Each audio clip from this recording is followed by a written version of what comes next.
বেলা শেষে সব পাখিরা কিন্তু তা নিরে ফিরে যায়, আর আমরা মানুষ বেলা শেষে যেন অনেক বেশি ক্লান্ত বোধ করি। আর এই ক্লান্ত বোধের সাথে আমাদের পেটে থাকে ছোট ছোট ক্ষুধা। আজকে তাই বেলা শেষে বাড়িতে আয়োজন করছি একটা ঝটপট হেলদি নাস্তা। নাস্তায় আমি রেখেছি আজকে মোমো, চিকেন মোমো। যদিও এটা ফ্রোজেন, বাট এটার টেস্ট আসলেই অনেক মজা।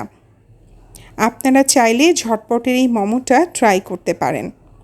রান্না করতে মাত্র 15 থেকে 20 মিনিট সময় লাগে। মোমো যেহেতু করছি, সাথে একটা ড্রিঙ্কস হলে খারাপ হয় না। প্রথমে প্ল্যান করেছিলাম চা করব, কিন্তু আসলে এত গরম পড়েছে যে চা আর এটার সাথে টানছে না। তাই ভাবলাম একটু ঠান্ডা ঠান্ডা কী খাওয়া যায়। মধুমাস কিন্তু প্রায় শেষ হয়ে এলো। আম একদমই বাজারে নেই বললেই চলে। বাসায় আম ছিল, তাই ভাবলাম হাতের কাছে যা আছে তাই দিয়ে আজকে ম্যাঙ্গো মিল্কশেক করব। আমার আবার মাঝে মধ্যে দুজনের জন্য হাতের কাছে যা থাকে তাই দিয়েই ইনোভেটিভ কিছু বা একটু রেস্টুরেন্ট স্টাইলের কিছু তৈরি করে ফেলতে ভালোই লাগে। আসলে আমাদের এই ইন্টারনেটবিহীন 6 দিনটা যেন একটু অন্যরকম কেটেছে। একদিকে যেমন কেটেছে উৎকণ্ঠায়, চিন্তায়, বেদনায়, আবার অন্যদিকে সেই 90 দশকে যেন আমরা ফিরে গেছি, যেখানে মোবাইলেই মাধ্যমে শুধু যোগাযোগ হয়েছে, না কোনো ইন্টারনেট, না কোনো ওয়াইফাই। নিজেদের জন্য সময় বের করেছি, গল্প করেছি, স্মৃতিচারণ করেছি। এগুলো করতে করতেই যেন এই 6 দিনটা কেটে গেছে।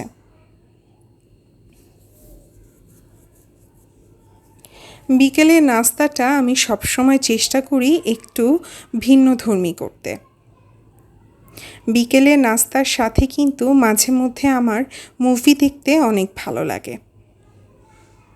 আজকেও আমার জামাইকে বলেছি দুজন মিলে একটা মুভি দেখব। মোমোটা যেহেতু করছি, মোমোর সাথে একটা রেস্টুরেন্ট স্টাইলের ডিপিং না করলেই নয়। এখানে আমি সয়া সস আর জিঞ্জার এবং লাল মরিচ দিয়ে একটা খুব সুন্দর ডিপিংস তৈরি করে নিচ্ছি। এই ডিপিংসটা কিন্তু যে কোনো রেস্টুরেন্টে দেখবেন সার্ভ করে। ঘরে কিন্তু খুবই সিম্পলি মাত্র 3 থেকে 4টি ইনগ্রিডিয়েন্টস দিয়েই তৈরি হয়ে যায়। পানি, মরিচ, আদা আর পরিমাণ অনুযায়ী সয়া সস, বাস এই 3-4টি ইনগ্রিডিয়েন্টস দিয়েই কিন্তু এই ডিপিংসটা তৈরি করতে পারেন। খেয়ে দেখবেন বাইরে আর মোমো খেতে একদমই ইচ্ছে করবে না। আমি ম্যাঙ্গো মিল্কশেকটা কিন্তু একটু ফ্রিজে রেখে দিয়েছিলাম। এখন এটা বের করে আমি সার্ভিং জারে ঢেলে নিচ্ছি। বাসায় হয়ে তো কী হয়েছে, ইচ্ছে তো করে রেস্টুরেন্টের মতো গুছিয়ে একটু আয়োজন করতে।